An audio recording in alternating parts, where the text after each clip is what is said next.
Hola chicos, aquí seguimos en casa, llevando lo mejor posible y como siempre os digo, cuidándonos mucho unos a otros. Terminamos el otro día, aunque había muchas más posibilidades y mucho más cancioncillas de rifa, pero terminamos esa fase de ir sorteando, de ir dando y repartiendo para ver quién se quedaba o quién se salvaba en cada juego, dependiendo de lo que jugáramos. Voy a recordar, y seguro que muchos de los papás también recuerdan, el escondite o la malla. En Guijuelo le llamábamos la malla. Había una pequeña diferencia. Lo primero que hacíamos, como siempre, era sortear, repartíamos, como habíamos cualquiera de las cancioncillas que hemos hecho, por ejemplo, la de en un café se rifa un gato a ver quién toca el número 4, 1, 2, 3, 4. Imaginamos que esa persona se quedaba y era la encargada de contar, se daba la vuelta de espaldas a la pared, tapaba los ojos y contaba pues 10 por cada jugador. Si había 10 jugadores, pues costaba 100, ¿no?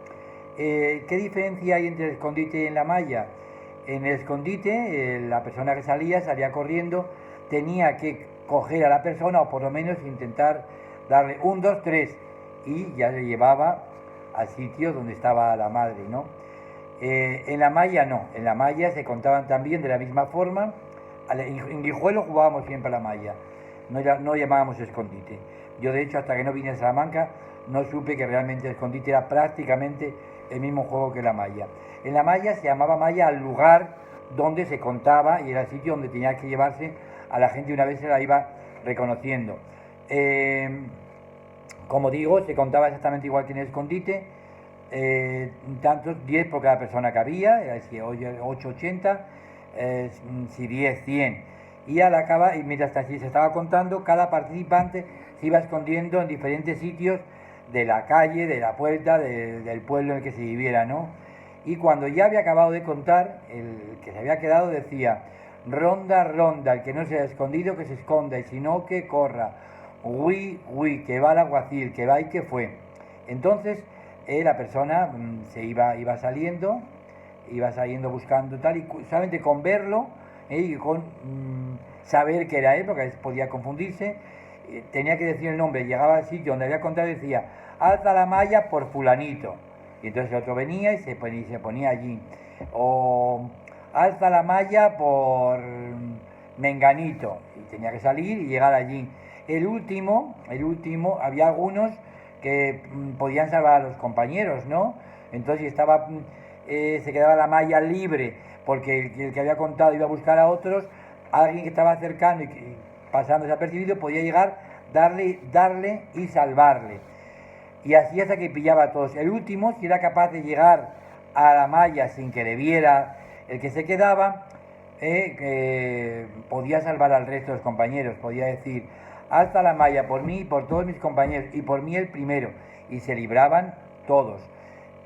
Anteriormente a esto, si alguno podía llegar a la malla sin que le viera el que se quedaba, también podría: hasta la malla por mí, y se salvaba, ¿no? Y así sucesivamente hasta que todos eran cogidos o todos eran librados. Como digo, dos modalidades muy parecidas con esta pequeña diferencia. Escondite 1, 2, 3 para pillarle y no bastaba con decir el nombre: alza la malla por Pedro o por Marifé o por Juanjo, ¿vale? Hablando de escondite, había otra modalidad muy divertida y que no hacía espacio, no hacía falta espacio tan grande, y era el escondite inglés, que todos hemos jugado en casa, con los hermanos, con los primos, incluso con los padres, ¿no? Alguien se ponía a una distancia pues como de 10 metros y otro de espaldas a la pared o tapándose las manos tenía que contar.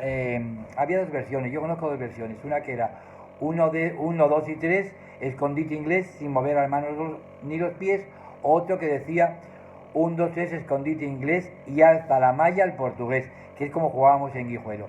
¿Qué pasaba mientras alguien estaba con las manos tapadas diciendo 1, 2, 3, escondite inglés sin mover las manos y los pies?